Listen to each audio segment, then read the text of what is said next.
Thank you so much for watching our channel, Destination Jamaica. And as promised, we are about to do a little bit on the Indians who came to Jamaica. So we mentioned in the community that over 36,000 Indians came to Jamaica. So that was the period of 1845 and 1917. So can you guess why they came to Jamaica? What was happening in Jamaica at that time? So remember that we have the original people of the land. The very first people were called the Tainos, the Arawaks, right? Then from there we had colonization. So at that time we were colonized by the British. Slavery was, declared to be over, and we were in the indentured system. So because of that, slavery done, they needed more people to work on the plantations. There was something going on in the British India. So the socio-economic conditions were deteriorating, and they decided that they would come to Jamaica as indentured laborers under the Indian indentured system. So they mostly came from the Hindi speaking area and the Adwa region and other places of North India. A significant minority were from South India. Now, when indentureship were over, they could have settled in any part of the island or choose to go back to India, but more than two-thirds remained, and they made Jamaica their home. So it's no surprise that many of us have Indian relatives, ancestors, because a lot of Indians stayed behind and they got together with more groups and had us, many of us. Like for instance, there is a lot of Indian in my family from my grandfather's side. Now let's dive into it. So Indian workers were actually paid less than the ex-slaves who were of West African origin. While slaves were not paid for their labor, when they were emancipated in the 1830s, their wages were more than those given to Indians.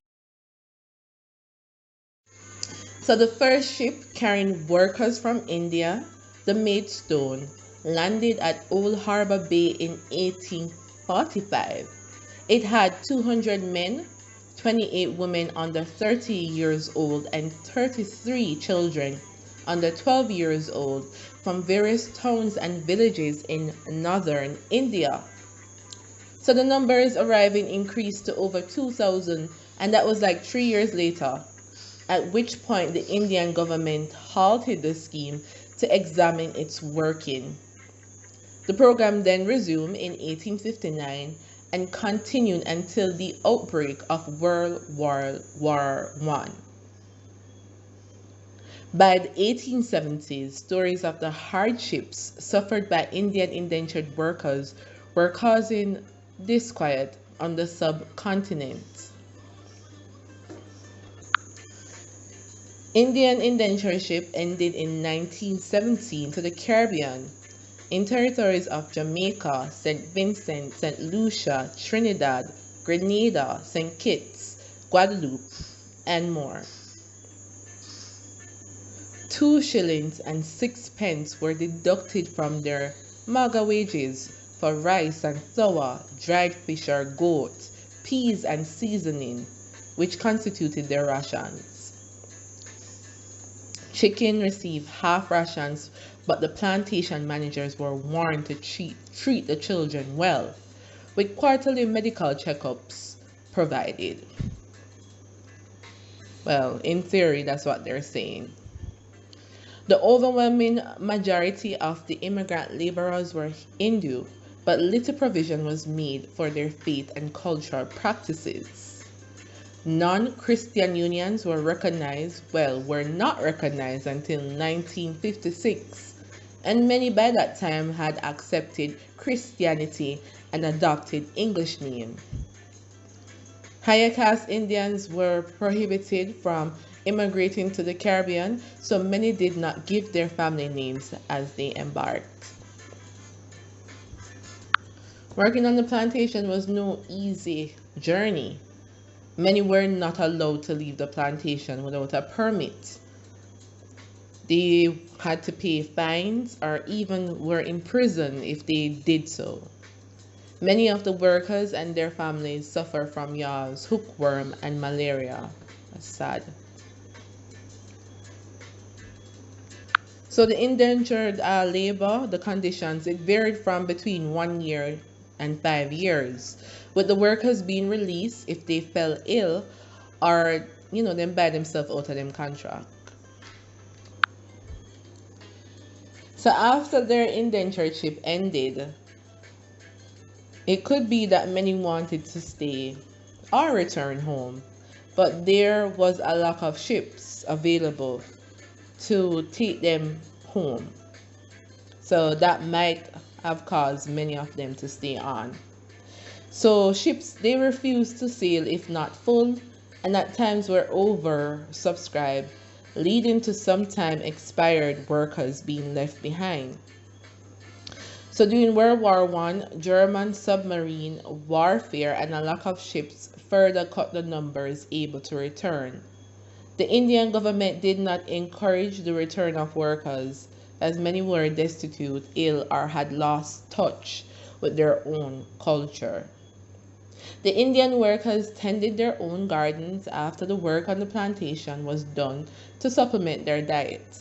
So, enough of those things that we love, like tamarind, they introduced it to Jamaica, cannabis, and the chillum pipe. So, of course, they had some Hindu festivals such as Diwali, even though, over time many became Christians, as we mentioned prior. So, gradually, workers left the plantations for Kingston and took jobs that better utilized their existing and newly learned skills. The Indian community adopted English as their first language, and they became shopkeepers, barbers, fishermen, jewelers, shoemakers. So they got into the trade, and of course we know them in jewelry, having a lot of stores in that area. Now, we mentioned before about their surnames, that they actually adopted many of the English names, right? Due to being in the country and, having generation after generation. But some families, they did take the names of the villages they came from in India, and also their one name was used as the surname for their children. Later on, when more merchants and businessmen immigrated in the early 20th century from India, they had more sounding names becoming more common, such as Mangaru, Partab, Baburam, Serju, Maiku, Marag Singh, Rambaran, Lala, Bandhu, and more. So Indians built bonds with other communities on the island, and they learned religious and cultural practices. And also we had interracial marriages between Indian and African communities. And that led to, a closer bond, closer cultural and economic integration. So we are very much proud of our Indian history. Now, what they contributed so much. The first thing that comes to mind when you hear Indian is probably, food, curry, right? But there's so much more that they contributed to our culture, such as music and dance and traditional dress, which were incorporated into the Jamaican culture. It is said that the Indians were the first to manage to grow rice in Jamaica, and that established the island's first successful rice mill in the 1890s. And of course, we mentioned the spices such as curry and turmeric, as well as traditional Indian food like curry goat, curried potato, eggplant, roti, kalaloo. But I'm also seeing that kalaloo is from Africa. Bitter gourd okra, and several other dishes, right? They also brought with them new plants and trees, including mango, jackfruit. We talk about the tamarind, neem, betel leaves, betel nut, and coolie plum. You can find elements of traditional Indian dress in the Jankono processions that we normally have charming, which we normally have the street parades with the music, dance, and colorful costumes. Enough Jamaicans participate in the Indian inspired cultural celebration like Jose, that is well known in Clarendon and is celebrated each August.